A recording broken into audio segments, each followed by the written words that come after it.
नमस्कार साथियों, मैं मुकेश आप सभी का हमारे YouTube चैनल अध्ययन धाम पर स्वागत करता हूं, अभिनंदन करता हूं और उम्मीद करता हूं कि आप सभी की तैयारी बहुत अच्छी चल रही होगी। मैं आपसे आज डिस्कस करूंगा, एक टॉपिक है चतुर्थ श्रेणी में धातु, अधातु एवं प्रमुख यौगिक। ठीक है ना, क्योंकि समय ज़्यादा आपके पास भी नहीं है, समय मेरे पास भी नहीं है। कोशिश करेंगे कि आपकी तैयारी में कुछ उससे इजाफा हो।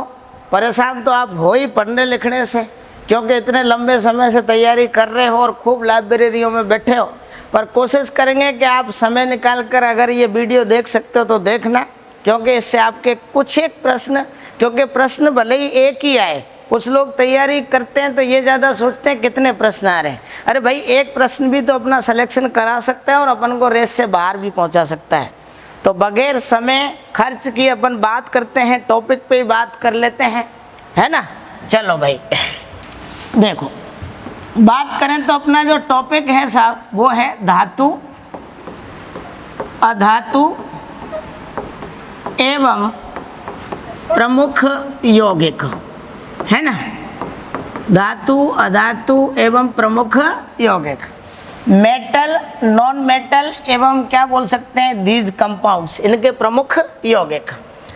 अब जब परिचय की बात आती है कि क्या तो धातु होती है, क्या अधातु होती है, तो सब लोग वैसे जानते भी हैं, है ना। पीरियोडिक टेबल जब पढ़ते हैं अपन तो 118 जो तत्व हैं उनके अंदर ही 19वां भी ऑर्गेनसीन आ चुका है। इन सभी को सजा के रखा हुआ है, इनके बीच में एक उपधातु भी होते हैं। अब वो पीरियोडिक टेबल की अपन बात नहीं करेंगे। परिचय धातु की अपन परिचय जब भी दें तो इसको, जैसे ये क्या है अगर बात आती है तो अपन को पता है वे तत्व जो इलेक्ट्रॉन का त्याग करके धनायन बना लेते हैं। ठीक है, धनायन बना लेते हैं, वो सभी क्या कहलाते हैं, धातु कहलाते हैं। पहली बात तो ये है। ठीक है, अब बात करें कि धनायन कहलाते हैं तो इनको प्राप्त कहाँ से किया जाता है ना। प्राप्त कहाँ से किया जाता है तो इसके बारे में भी देखो, क्योंकि अपन पहले धातु की ही बात कर रहे हैं। हेडिंग वेडिंग समझ जाना आप। प्राप्त कहाँ से करते हैं तो जैसे खनिज के रूप में इनको प्राप्त किया जाता है। ठीक है, किसके रूप में प्राप्त करते हैं, खनिज के रूप में। खनिज क्या होता है, जमीन से जो प्राकृतिक रूप से खुदाई करके निकाला जाता है उसी को क्या कहते हैं, खनिज कहते हैं। अब खनिज के अंदर क्या उपस्थित रहती है बताओ, धातु। ठीक है, लेकिन इसके साथ साथ आपने एक वर्ड सुना होगा अयस्क। अब ये अयस्क क्या बीमारी है, अयस्क के बारे में और बहुत से लोगों को खनिज और अयस्क में ज़्यादा अंतर नहीं पता होता। अपन बात करें, देखो ऐसी कोई विशेष बात नहीं है, लेकिन पता होना चाहिए कि देखो जब संयुक्त रूप से बहुत सारी धातुएं प्रतिशतता में अलग अलग तरीके से मौजूद हों किसी में, तो वो क्या कहलाता है, खनिज। लेकिन जब कोई विशेष धातु, स्पेसिफिक, ठीक है, विशेष कोई धातु अगर खनिज में उपस्थित रहती है तो वही खनिज क्या बन जाता है, अयस्क। ठीक है, डेफिनेशन नहीं लिख रहा हूँ, आप समझ जाना कि सभी धातुएं किस में उपस्थित रहती हैं, खनिज में। परंतु खनिज का वह हिस्सा जिसके अंदर कोई विशेष धातु उपस्थित रहती है वो क्या कहलाता है, अयस्क, है ना। तो यहीं से एक प्रश्न बन जाता है छोटा सा कि कोटेशन में ये लिखी रहती है, कथन के रूप में आपसे पूछा जा सकता है। और वो कैसे बोलता है कि सभी अयस्क खनिज हैं। क्या बोलता है, सभी अयस्क क्या हैं, खनिज हैं, परंतु सभी खनिज अयस्क नहीं है। ठीक है साहब, सभी खनिज अयस्क नहीं है। ये बात अपने भेजे में अच्छे से बिठा लेनी है, ये कई बार पूछी जाती है। और इसमें है कुछ नहीं, खनिज एक बड़ी चीज़ है अयस्क उसमें छोटी चीज है, तो अपन ये कह सकते हैं कि सभी अयस्क खनिज हैं, लेकिन सभी खनिज अयस्क नहीं है, है ना। ये बात एक आपको याद रखनी है। अब बात आती है कि साहब इनके जो गुणधर्म है, गुणधर्मों की अपन बात करें तो देखो धातुओं के अलग होंगे और अधातुओं के अलग। तो अपन तो पहले किसकी बात करेंगे बताओ, मेटल की कर रहे हैं, धातु की। धातुओं को जब भी मैं छोटी क्लासों में या कभी पढ़ाता हूँ अपनी ऑफलाइन क्लासेज में, तो मैं एक ही बात बोलता हूँ कि ये एक नंबर के क्या है, बेशर्म है। कहने का मतलब इन्होंने शर्म बेच खाई है धातुओं ने। अब आप बोलोगे कि भाई ये तो ऐसे कैसे हो सकता है, बेशर्म तो लोग होते हैं। पर आप ये मान के चलिए कि इन धातुओं को खूब तो क्या किया जाता है, कूटा जाता है, पीटा जाता है ना। पीटने पर कूटने पर अपन जानते हैं ये रोते भी हैं, रोने का मतलब इनसे ध्वनि भी निकलती है, और बाद में मर्जी है जिस आभूषण में इसको चेंज कर देते हैं, ये हैप्पी हो जाते हैं। तो बेशर्मी है यूँ माने तो। अब गुण धर्मों में इसको कैसे देखें, देखो कूटने पीटने से मेरा कहने का मतलब है कि भाई अपन जब धातुओं को पीटते हैं तो वो किसके रूप में चेंज हो जाते हैं, चद्दर के रूप में, जिसको आघात बदनीयता वाला जो इसकी प्रॉपर्टीज बोलते हैं उसकी बात कर रहा हूँ, है ना। ज़्यादा सीरियस होकर साइंस नहीं पढ़नी है, नॉर्मल माइंड को ठंडा करके ही पढ़नी है। अब ज़्यादा सीरियस पढ़ेंगे, बिल्कुल प्रोफेशनल लैंग्वेज में बात करेंगे तो ये क्लिष्ट हो जाती है। इसलिए विज्ञान को सरलतम तरीके से एंजॉय करते हुए अपन को पढ़ना है, तो कूटना पीटना चलता रहना चाहिए, है ना। अब देखो साहब, पहला जो गुणधर्म है अपन बात करें तो इसको अपन बोल सकते हैं धात्विक चमक। क्या बोल सकते हैं, धात्विक चमक।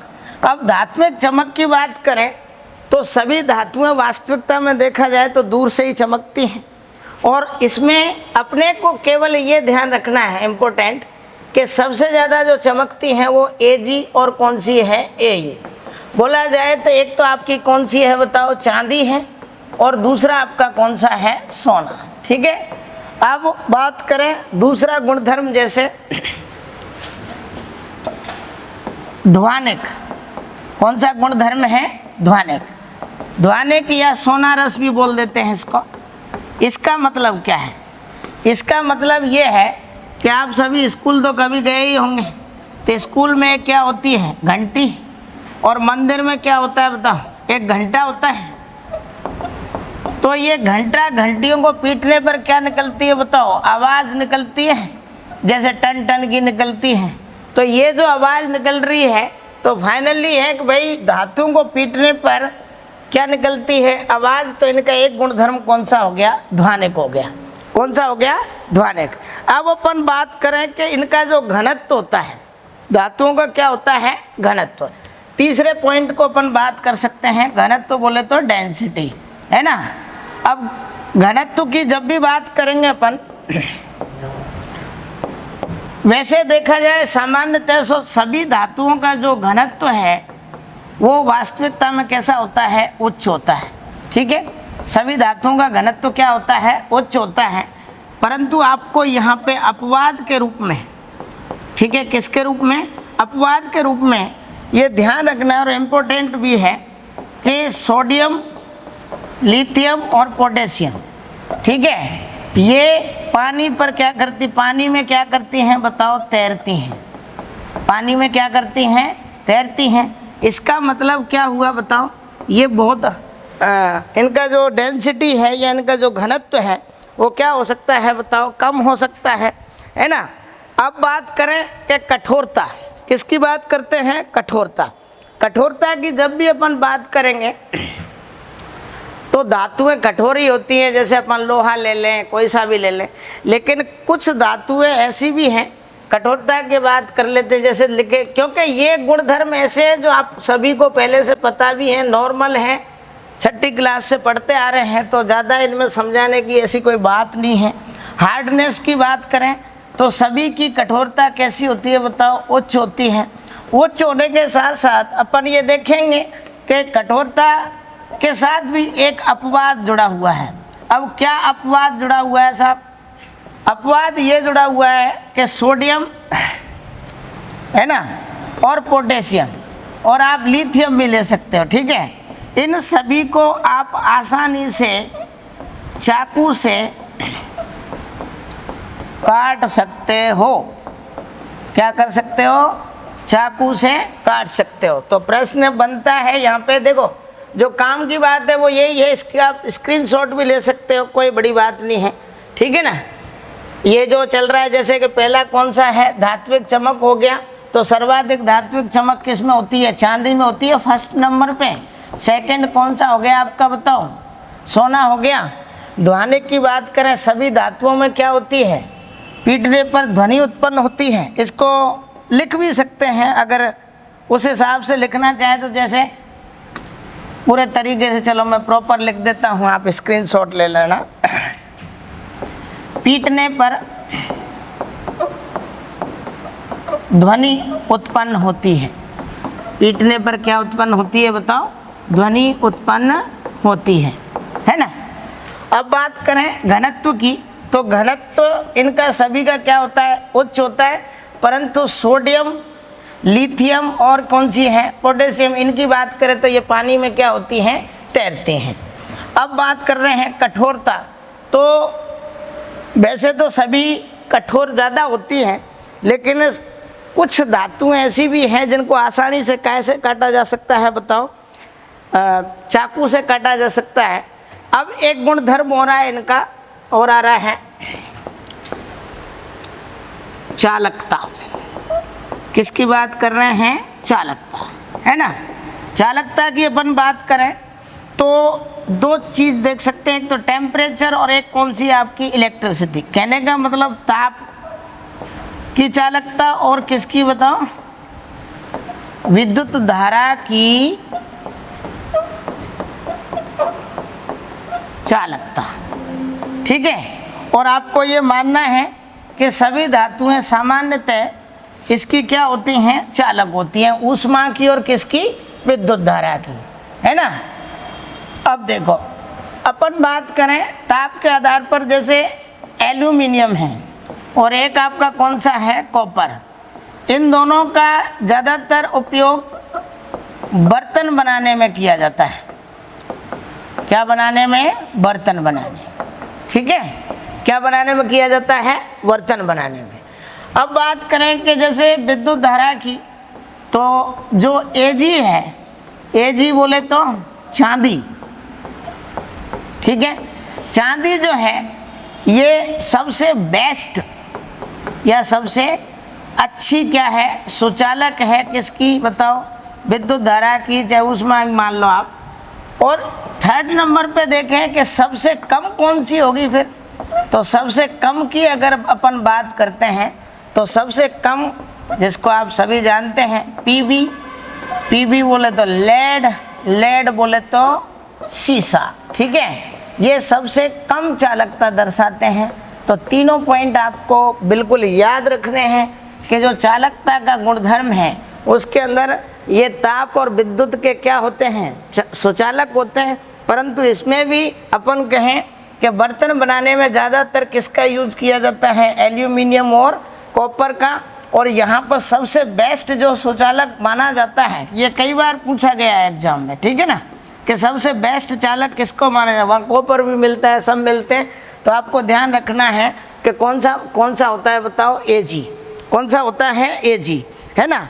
अब बात आ रही है कि दो गुणधर्म और होते हैं, ये आप स्क्रीनशॉट ले सकते हो, इसका कोई दिक्कत नहीं है। चालकता के बारे में वैसे याद रह जाएगा आपको, कोई बड़ी बात नहीं है कि बर्तन बनाने में एल्यूमिनियम और कॉपर का यूज़ करते हैं, लिख भी सकते हो आप, कोई ऐसा नहीं है। एक और चीज़ है, मैं आपको बहुत डीपली भी पढ़ा सकता हूँ, कोई बड़ी बात नहीं है, और बिल्कुल सारा लिख के सिस्टेमेटिक तरीके से भी अपन पढ़ सकते हैं। लेकिन क्योंकि हमारा जो 4th ग्रेड का एग्ज़ाम है वो काफ़ी नज़दीक है, तो शॉर्ट में शब्दों को मैं आपको सामने पेश कर रहा हूँ। तो आप थोड़ा सा इस चीज़ को गंभीरता से लीजिए कि अगर नहीं लिख पा रहा हूँ पूरी लाइन तो मैं बोल रहा हूँ, तो आप उसको लिख लेना, ठीक है ना। अब बात करते हैं अगले जो गुणधर्म हैं उनकी। जैसे अगला जो गुणधर्म, जैसे एक शब्द सुना होगा आपने, तन्यता। मे भी पॉसिबल कि डक्टाइल वाला जो है है ना, डक्टाइल वाला वर्ड आपने जरूर सुना होगा। तन्यता का मतलब क्या होता है? तन्यता क्या होती है? तन्यता का मतलब है किसी भी मेटल या धातु के तार खींचने को क्या बोलते हैं? तन्यता, है ना। अब ये जो तन्यता है वो किस में ज़्यादा पाई जाती है, किस में कम पाई जाती है? तो अपन बात करें मेटल में सभी में पाई जाती है, लेकिन फिर भी इसका एक विशिष्ट एग्जाम्पल है तन्यता का। जैसे तन्यता का अर्थ की बात करें तो बोल सकते हैं तार के रूप में क्या करना बताओ? खींचना, ठीक है, क्या कहलाएगा? तन्यता। अब ये जो तन्यता है किसकी है? तो इम्पोर्टेंट बात यही आ जाती है कि सर्वाधिक किसकी है? तो सर्वाधिक जो तन्यता है, सर्वाधिक तन्यता का गुणधर्म, सर्वाधिक तन्यता का गुणधर्म किस में पाया जाता है?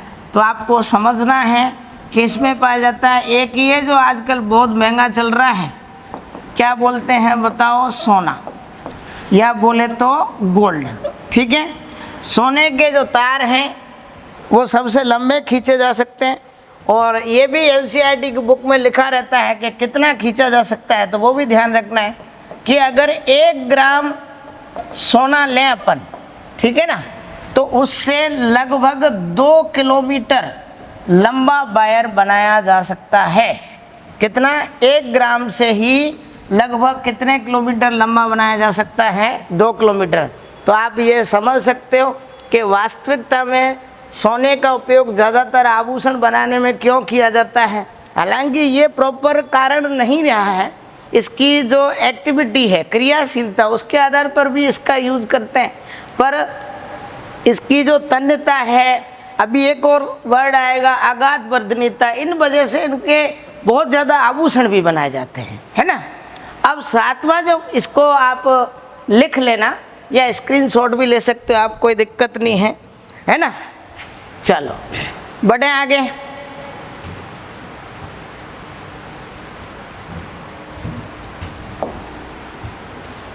अगला जो पॉइंट आएगा आपका, इसको बोलते हैं आघात वर्धनीयता। क्या बोलते हैं? आघात वर्धनीयता, ठीक है।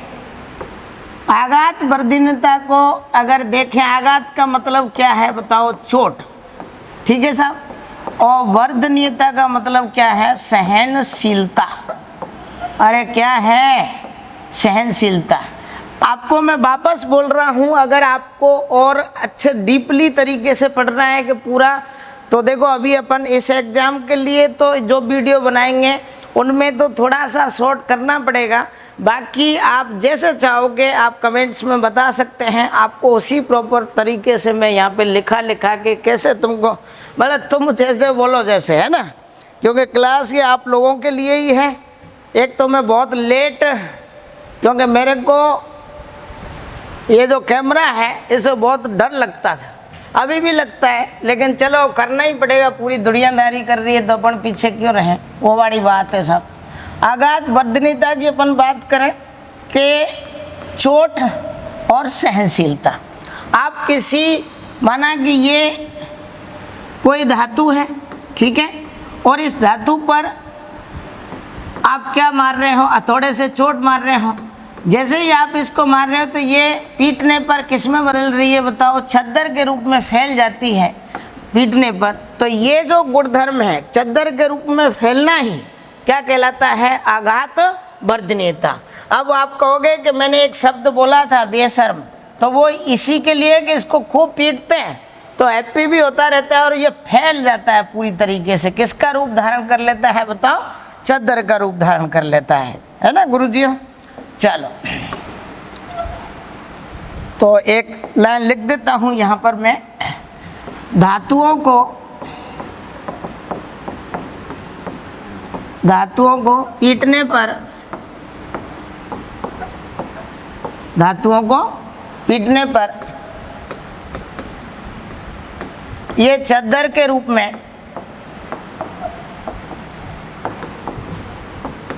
बदल जाते हैं। काय के रूप में बदल जाते हैं? चद्दर के रूप में बदल जाते हैं, है ना। ये बात आपको बराबर क्या रखनी है, याद रखनी है। अब एक क्रम से ही मैं तुमको ये सारी चीज़ें बता रहा हूँ, क्योंकि आप नोट्स बनाओगे तो शॉर्ट नोट्स हैं ये, एक तरीके से पूरा ब्रॉड कुछ भी नहीं है। क्योंकि कई बच्चों ने मेरे को बोला था कि सर शॉर्ट नोट्स में ही पढ़ाना है, तो ये बिल्कुल शॉर्ट है, इससे ज़्यादा शॉर्ट कुछ हो नहीं सकता है। क्योंकि अपन पूरी थ्योरी नहीं पढ़ रहे हैं, कुछ कुछ बातें ही पढ़ रहे हैं, और लेकिन बातें पूरी ये मान के चलो काफ़ी इम्पोर्टेंट है अपने एग्जाम की दृष्टि से, है ना। आघात वर्धनीयता के बारे में भी एक प्रश्न बनता है कि सर्वाधिक किसकी होती है, चलो बताओ बताओ बताओ, सर्वाधिक किसकी होती है। तो सर्वाधिक वापस वही आ जाएंगे भाई साहब अपने, कौन से बताओ, सोना। कौन सा आ जाएगा, सोना, या क्या बोल सकते हैं बताओ, गोल्ड, है ना। क्या बोल सकते हैं, गोल्ड। इस गोल्ड की जब भी बात की जाती है तो सर्वाधिक इसके आभूषण वगैरह इसीलिए बनाए जा सकते हैं, आप ये मान सकते हो, क्योंकि इसके अंदर आप तो एक तो ये मान सकते हो कि इसकी जो एक्टिविटी है, इसकी जो क्रियाशीलता है वो सबसे न्यूनतम है, और उसके अलावा इसमें तन्यता का गुणधर्म पाया जाता है, आघात वर्धनीयता का मतलब आभूषण अच्छे से बनाए जा सकते हैं। अब एक बात और आती है, जैसे कि प्रॉपरली देखा जाए तो सभी जो ये वायर है, सभी जो धातु होती हैं ज़्यादातर ठोस अवस्था में होती है। किस में होती है ज़्यादातर, जैसे अवस्था की बात और कर लेते हैं एक बार, कि सभी जो मेटल होती हैं या धातु होती हैं वो सामान्यतः देखा जाए, कैसे देखा जाए, सामान्यतः वो कैसी होती हैं बताओ, ठोस अवस्था में होती हैं। कैसी होती हैं, ठोस बोले तो सॉलिड, क्या बोले, सॉलिड बॉडी, है ना। अब बात करें ठोस होती है तो फिर इसको लिखने की ज़रूरत कहाँ है। इसको लिखने की इसलिए ज़रूरत है कि हजारों बार, पता नहीं कितने हजारों बार ये प्रश्न आ चुका है कि एकमात्र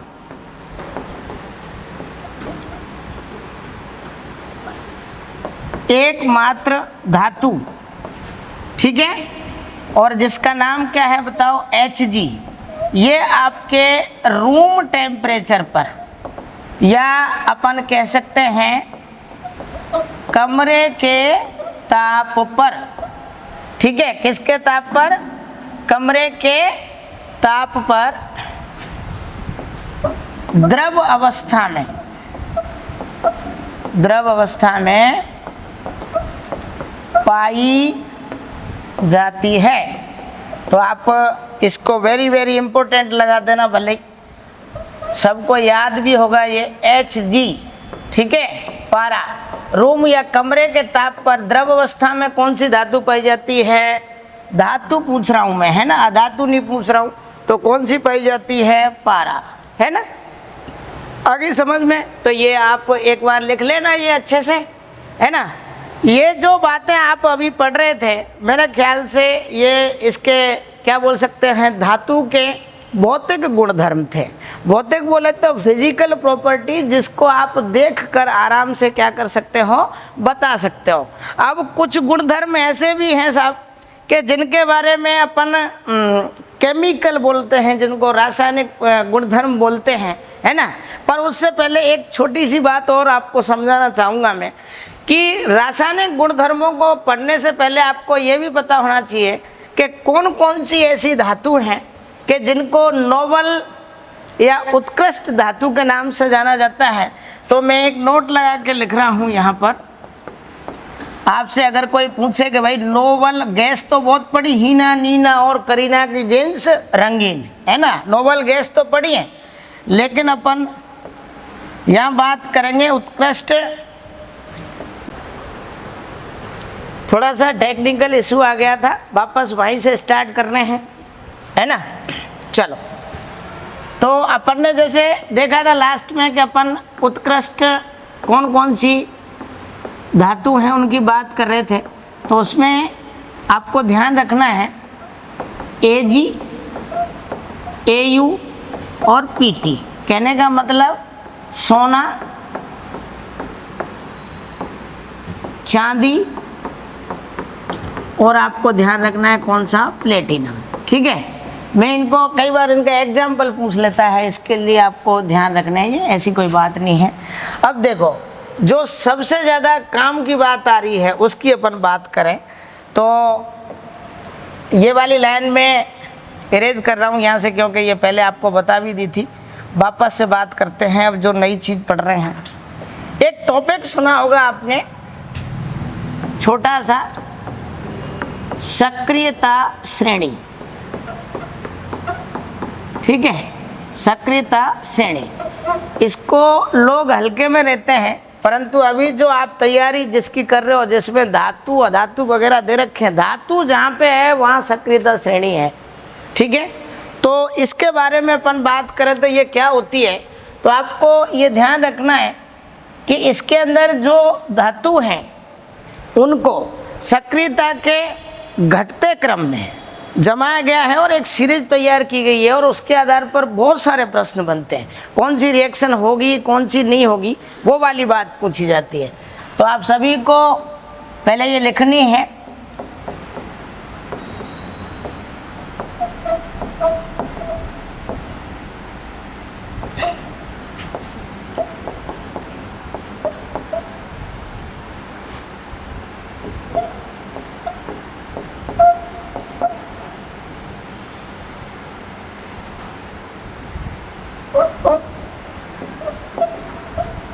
और ये ठीक है,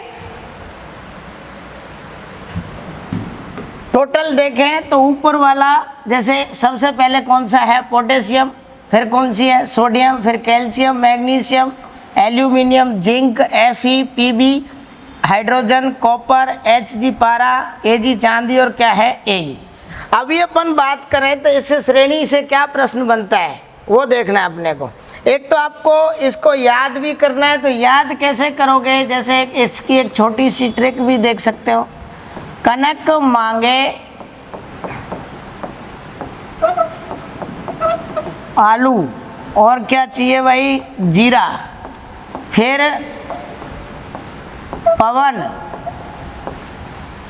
हंसे क्यों, हा हा हा, ऐसे कर सकते हो। ठीक है, कनक मांगे आलू जीरा, फिर पवन हंसे क्यों, हा हा।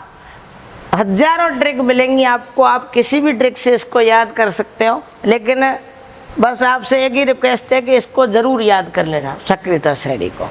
क्योंकि यहाँ से क्या प्रश्न बनते हैं कि सक्रियता श्रेणी में सबसे ऊपर कौन स्थित है, या सर्वाधिक क्रियाशील कौन है, कौन सी रिएक्शन होगी, कौन सी नहीं होगी, ये बात बहुत डिपेंड करती है एक श्रेणी पर। तो इसमें जो ऊपर स्थित है, ऊपर जो स्थित है वो सर्वाधिक क्या है, क्रियाशील, सर्वाधिक क्रियाशील। ऊपर वाले जो हैं वो सर्वाधिक क्या हैं, क्रियाशील। ठीक है ना। अब बात करें ये जो यहाँ से नीचे जैसे जैसे आप जा रहे हो तो क्रियाशीलता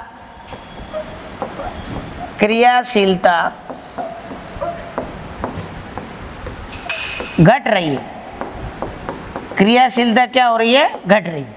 ठीक है, अगर अपन बात करें लास्ट वाले जो हैं Ag और कौन सा है, Au, तो ये सबसे क्या होंगे बताओ, निम्न क्रियाशील, सबसे क्या होंगे, निम्न क्रियाशील, है ना। ऊपर से जैसे जैसे जाओगे क्रियाशीलता घटती चली जाएगी, तो इसको आपको याद रखना है। अब देखो इसका क्या यूज है, प्रश्न ऐसे बन जाता है कि भाई ऊपर वाले जो तत्व हैं वो बहुत क्रियाशील हैं, तो उनकी रिएक्शन भी देख लेते हैं। जैसे एक होता है CuSO4 प्लस, जैसे मान के चलो Zn, इसकी रिएक्शन करा दी, क्या ये रिएक्शन होगी या नहीं होगी, चलो बताओ। तो आपको क्या करना है कि अगर आपको ये सीरीज याद है तो ऊपर वाले ज़्यादा सक्रिय हैं, नीचे वाले को उसके लमण से क्या कर देंगे, विस्थापित कर देंगे, तो एक डिस्प्लेसमेंट करके रिएक्शन होती है। तो यहाँ पे देखो कॉपर कहाँ है बताओ, नीचे है, और जिंक कहाँ पर है, ऊपर है। तो आराम से ये जो जिंक है इस कॉपर को इसके स्थान से, जैसे इस पे +2 है और इस पे क्या होगा, -2, और इसको यहाँ से हटाकर क्या बना बताओ, ZnSO4 प्लस और क्या मुक्त हो जाएगा, कॉपर। ठीक है, ऐसे ही अगर उल्टा दे दे कि पहले से ये क्या बोलते हैं ZnSO4 और आपको बोले कि ये Fe से क्रिया करके क्या FeSO4 बना सकता है, तो आपको ध्यान रखना है कि ये जो श्रेणी है इसके आधार पर आपको बिल्कुल देख लेना है कि जो Fe है वो वास्तव में सक्रियता श्रेणी में कहाँ पर है, नीचे है, और जिंक कहाँ पर है, ऊपर। तो जिंक ऊपर है तो ये अधिक क्रियाशील थे, इसको वो हटा ही नहीं सकता। क्यों नहीं हटा सकता? क्योंकि ये ज़्यादा पावरफुल है, किससे बताओ, Fe से, तो ये रिएक्शन नहीं होगी, है ना। अब बात करते हैं कि भाई ये सक्रियता श्रेणी जो है, एक सेकंड, है ना,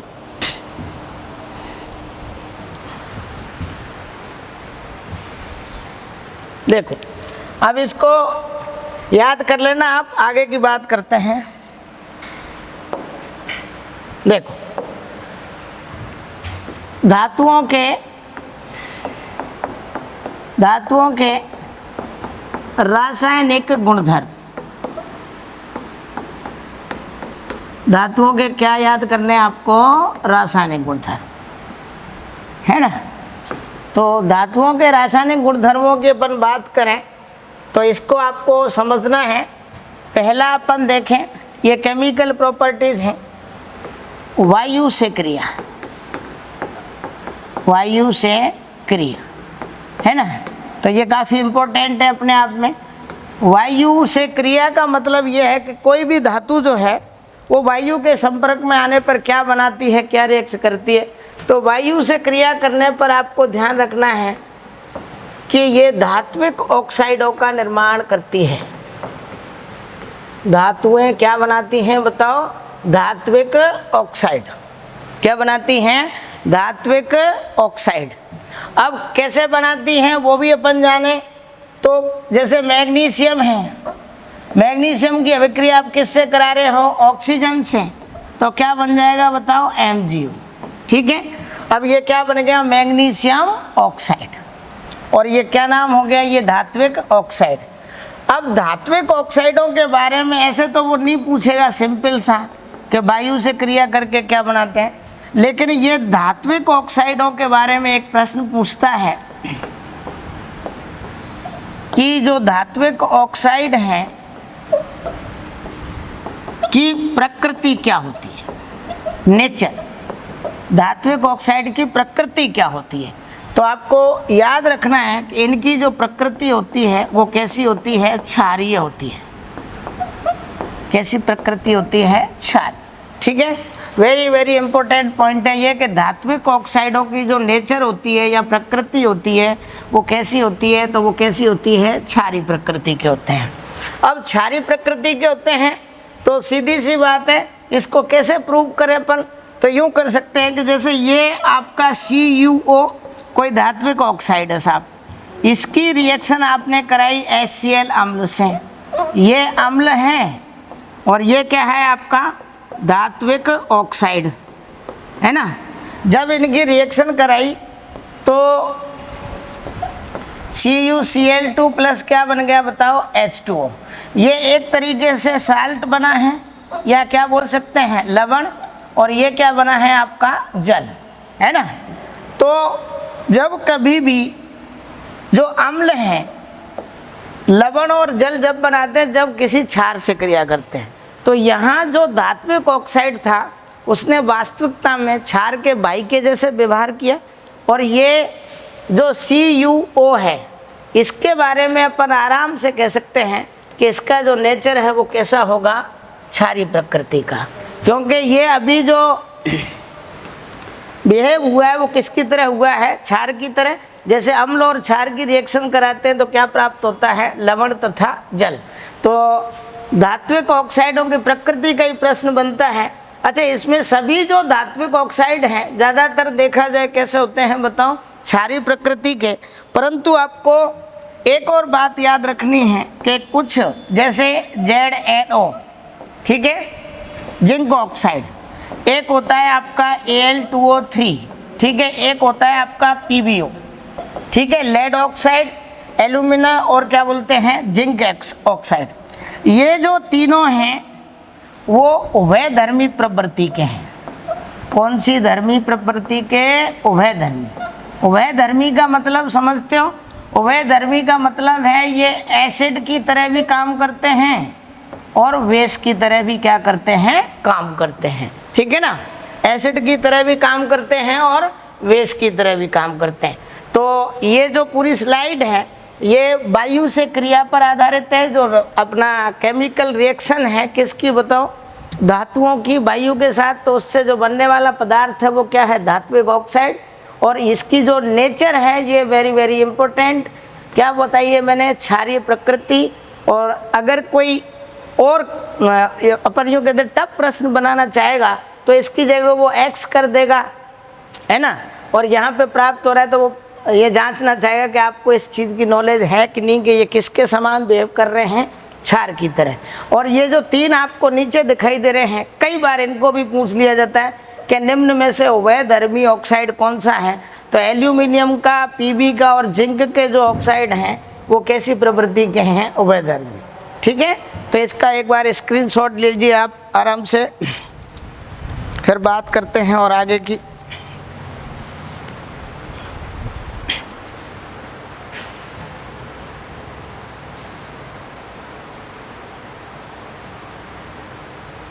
चलो ले लिया या लिख लेना है क्योंकि समय बहुत कम है अपने पास, एग्जाम नज़दीक है, शॉर्ट में। अब जैसे दूसरा जो गुणधर्म है जल के साथ अभिक्रिया, जल के साथ अभिक्रिया। ठीक है, जल के साथ अभिक्रिया। तो देखो यहाँ से भी प्रश्न बनने के चांस हैं। H2O के साथ धातुओं की अभिक्रिया कैसे करते हैं? तो आपने सुना होगा कि सोडियम और पोटेशियम, सोडियम और पोटेशियम, इनका नाम सुना होगा आपने। और जैसे ही ये पानी में डालते हैं, ये तुरंत जैसे वायु में निकालते हैं तो ये क्या पकड़ लेते हैं? आग पकड़ लेते हैं, ऐसा माना जाता है। तो आग पकड़ लेते हैं तो ये सक्रियता श्रेणी में सबसे ऊपर भी थे और इनको अपन क्या बोलेंगे बताओ? सबसे ज़्यादा क्या बोलेंगे? क्रियाशील धातु बोलेंगे। अब होता क्या है कि जब कभी ये जो दोनों धातु है, सोडियम और क्या है? पोटेशियम, तो ये जैसे कि मान के चलो आपका सोडियम की रिएक्शन आपने किससे कराई? H2O से। सोडियम की H2O से हुई तो ये बनाएगा NaOH प्लस, साथ में एक गैस मुक्त होगी जो कि ज्वलनशील है, सारे लोग जानते हैं, स्वयं जलने लगती है। ज्वलनशील गैस है कौन सी? H2। और साथ में कुछ एनर्जी या ऊष्मा भी क्या होती है? मुक्त होती है। जब सोडियम की रिएक्शन किससे कराते हैं? जल से। तो अपन जानते हैं कि एक तो सोडियम क्या बनता है? हाइड्रोक्साइड। सोडियम क्या बनता है? हाइड्रोक्साइड। और सोडियम हाइड्रोक्साइड के साथ साथ एक गैस बनती है जिसका नाम क्या है? H2। ये H2 स्वयं जलने लगती है। यही कारण है कि जब कभी सोडियम और पोटेशियम जो है जल के संपर्क में आते हैं तो स्वयं क्या करने लग जाते हैं? जलने लग जाते हैं। क्योंकि पोटेशियम की भी बात करें तो H2O और ये भी क्या बना लेगा बताओ? KOH प्लस, साथ में कौन सी गैस मुक्त करेगा? हाइड्रोजन प्लस, अपन देखेंगे कौन सी बताओ? ऊष्मा। तो ये बात पता चल गई आपको कि जब धातु की रिएक्शन, जैसे धातुओं में भी ये दोनों याद रखने हैं, सोडियम और कौन सा है? पोटेशियम, रिएक्शन कराते हैं तो कौन सी गैस मुक्त होती है? हाइड्रोजन, जिसके कारण क्या लग जाती है? आग। क्यों लगती है? क्योंकि ये जो ऊष्मा है वो इतनी पर्याप्त है कि इस हाइड्रोजन को क्या कर दे बताओ? जला दे। ठीक है, ये जो ऊष्मा मुक्त हो रही है वो इस हाइड्रोजन को जला दे, इसके लिए ये पर्याप्त है। इस वजह से क्या होता है कि आग पकड़ लेते हैं। अब इसी कड़ी में जैसे बात करें, इसका स्क्रीनशॉट ले लो आप फटाफट से।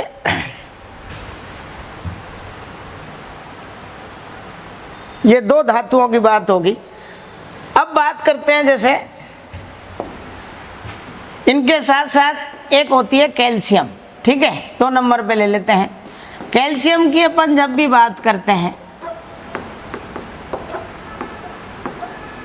कैल्शियम का एक यौगिक, जैसे अपन बात करते हैं कैल्शियम की रिएक्शन भी जल के साथ कराएं तो देखो कैल्शियम प्लस क्या मान लिया H2O, तो क्या बनेगा बताओ, CaOH का क्या बनेगा, होल ट्वाइस।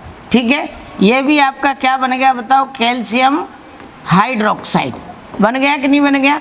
जब कैल्शियम हाइड्रोक्साइड बना है तो यहाँ पे साथ में क्या मुक्त हुई होगी बताओ, H2 गैस मुक्त हुई है, और साथ में एक चीज़ और कौन सी बताओ, ऊष्मा। परंतु होगा क्या कि जैसे चूना अपन बाजार से लाते हैं तो बहुत ऐसा लगता है, उसको जैसे ही पानी में मिलाते हैं कि भाई उबाल आ रही है और तेज तेज आवाज़ें होती हैं, क्योंकि वहाँ पे क्या निकल रही है बताओ, ऊष्मा, क्योंकि ऊष्मा छिपी रिएक्शन है। परंतु कंडीशन ये है कि आग नहीं लगती है। अब क्या कारण है कि भाई आग नहीं लगती है, तो उस कारण को आप ऐसे समझ सकते हो कि जब कभी ये क्रिया हो रही है तो यहाँ ये जो H2 गैस है इसको जलाने के लिए ये जो ऊष्मा है वो पर्याप्त नहीं है। ये बात काम की है आपके। क्यों नहीं जलती है, कोई घुमा के प्रश्न पूछे तो जो ऊर्जा मुक्त हो रही है वो हाइड्रोजन गैस को जलाने में क्या है बताओ, असमर्थ है। इस वजह से कैल्शियम में क्या नहीं लगती है, आग नहीं लगती है, और जो हाइड्रोजन है वो बच जाती है। तो जैसे कि ये कैल्शियम है तो कैल्शियम के चारों तरफ हाइड्रोजन के जो बुलबुले हैं वो क्या हो जाते हैं, चिपक जाते हैं। H2 गैस के क्या बोलेंगे इनको, बुलबुले, और इन बुलबुलों के चक्कर में ही अपन यूँ कह सकते हैं, हाइड्रोजन के बुलबुलों के चक्कर में ही कैल्शियम पानी में क्या करती है बताओ, तैरती है। पानी में क्या करती है, तैरती है, पानी में तैरती है। तो ये कैल्शियम की बात हो गई। अब ऐसे ही अपन बात कर लेते हैं, एक और धातु होती है, कौन सी बताओ, मैग्नीशियम। मैग्नीशियम की बात जब भी करते हैं तो ये जो मैग्नीशियम है ये ठंडे जल से क्रिया नहीं करता। ये ठंडे जल से या जो शीतल जल है उससे ये क्रिया, शीतल जल से क्रिया नहीं करते, नो रिएक्शन। ठीक है, नो रिएक्शन। कौन, Mg, मैग्नीशियम। परंतु जब कभी गर्म जल की बात आती है तो ये रिएक्शन कर लेता है, और अपन जानते हैं क्या बनेगा, मैग्नीशियम हाइड्रोक्साइड। क्या बनेगा, मैग्नीशियम हाइड्रोक्साइड। परंतु यहाँ भी वही कंडीशन है कि ये जो MgOH का होल ट्वाइस बना है, यहाँ जो H2 गैस बनी है उसको जलाने के लिए भी पर्याप्त ऊष्मा नहीं है, तो ये भी पानी में क्या करने लगेगी बताओ, तैरने लगेगी। ठीक है, तो ये पूछा जाए आपसे कि कैल्शियम क्यों तैरती है, तो इस पे भी बुलबुले बन जाते हैं, किसके बताओ, हाइड्रोजन के। मैग्नीशियम क्यों तैरती है, तो मैग्नीशियम पर भी किसके बुलबुले बन जाते हैं, हाइड्रोजन के। ये ध्यान रख लेना है आपको, है ना। अब बात करते हैं भाई कि और कैल्शियम ने भी रिएक्शन तो करी है, और मैग्नीशियम ने ठंडे जल से नहीं की, लेकिन गर्म जल से इसने क्या की है, रिएक्शन। तो ये चीज़ आपको नोट करनी है, फटाफट से इसका स्क्रीनशॉट लो। आगे बढ़ते हैं, चलो देखो। अब बात करें भाई कि छोटा सा पॉइंट होने को, तो एक तो आपने Fe का नाम सुना होगा, एक आपने एल्यूमिनियम का सुना होगा, और एक आपने जिंक का। इन तीनों मेटल के लिए आपको ये ध्यान रखना है कि न तो ठंडे जल से अभिक्रिया,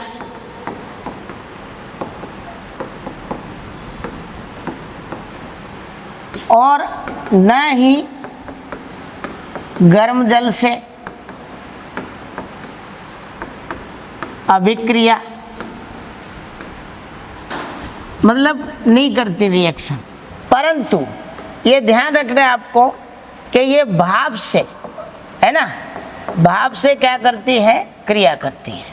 भाप से क्या करती हैं, क्रिया करती हैं। तो एक तो बात ये पूछी जा सकती है कि निम्न में से कौन सी भाप के साथ रिएक्शन करती है, तो आपको याद रख लेना है, लोहा है, एल्यूमिनियम और क्या है, जिंक। एक इम्पोर्टेंट बात यह है, जब पानी के साथ ही आ रही है तो Pb कॉपर, Ag और आपकी कौन सी है Au। Pb की बात करूं तो कौन सा है बताओ, सीसा। कॉपर की बात करूं तो क्या है बताओ, तांबा। और Ag की बात करूं तो क्या है बताओ, सोना। ठीक है, वो सॉरी Ag की बात करूं तो क्या होगा, चांदी, है ना। क्या हो गया, चांदी। अब Au की बात करें तो क्या हो गया बताओ, सोना। ये जल के साथ अभिक्रिया नहीं करती हैं, जल से अभिक्रिया नहीं करती हैं, जल से अभिक्रिया नहीं करती हैं। ये very very important. Pb copper, Ag और कौन सी है Au, ये जल से अभिक्रिया नहीं करती हैं। इनको वैसे देखा जाए तो मैं तो ऐसे याद करता हूँ, जैसे यहाँ से क्या ले लिया बताओ, सीता, है ना, सीता हो गया, चांदी, सोना पहनकर जल में नहीं